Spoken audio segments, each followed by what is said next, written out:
అలసిన వానికి ఊరడించు మాటలు. సహోదరుడు భక్తి సింగ్ గారి పరిచర్య నుండి సేకరించిన అనుదిన ధ్యానములు. జూన్ 2. కన్నీళ్లు విడుచుచు విత్తువారు సంతోష గానముతో పంట కోసెదరు. 126వ కీర్తన 5వ వచనం. ఇశ్రాయేలు ప్రజల వలె వెనుకకు దిగజారి తిరిగి ప్రభు యొద్దకు రాగోరిన వారు తీసుకొనవలసిన అడుగును గురించి మనం కీర్తనలు 126, 5, 6 వచనములలో చదువుదాము. మన అవిధేయత, ఓటమి, పతనములను బట్టి మనం దేవునికి దూరమైతిమి. మన మొదటి ప్రేమను, ప్రార్థనా భారమును, దేవుని వాక్యమునందలి ఆసక్తిని కోల్పోతుమి.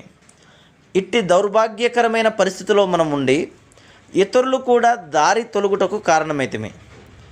దేవుని ప్రజలు తమ అవిధేయతను బట్టి బబులోనునకు చెరగా కొనిపోబడిరి. 70 సంవత్సరముల అనంతరం వారు పశ్చాత్తాపడిన తర్వాత దేవుడు వాగ్దాన దేశంలోనికి తిరిగి తీసుకొని వచ్చెను. వారు తిరిగి వచ్చినప్పుడు వారు సంతోషం అత్యధికముగా నుండెను, కానీ అది దుఃఖముతోనూ కన్నీటితోనూ మిళితమైనదిగా నుండెను. ప్రభువుతో సహవాసమునకు మనం తిరిగి సమకూర్చబడిన తర్వాత కలిగేది ఆనందం ఎల్లప్పుడూ కన్నీటితో కూడినదిగా నుండును. ప్రకటన 2, 3 అధ్యాయములలో 7 సంఘములలోని 5లోనున్న విశ్వాసులను ప్రభు పశ్చాత్తాపపడుమని పిలుస్తున్నాడు. ఎఫెసు సంఘముపై మోపబడిన దోషారోపణ మొదటి ప్రేమను విడిచిపెట్టుట. ప్రకటన 2, 4. ఎఫెసులోని విశ్వాసులు అన్యజనులకు అపోస్తలుడైన పౌలు చేతనే గాక అతని సహాయకుడైన తిమోతి చేతను, యేసు ప్రభు యొక్క 12 మంది శిష్యులలో ఒకడైన యోహాను చేత కూడా బోధింపబడిరి. అయినను వారు తమ మొదటి ప్రేమను కోల్పోయినప్పుడు ప్రభువు వారిని కఠినముగా ఖండించెను. కొన్నిసార్లు మనం కూడా అట్టి అనుభవం కలిగిందుము. మనము శోధనలచే మోసగించబడి చల్లగా శ్రద్ధలేని వారంగా నవ్వుదుము.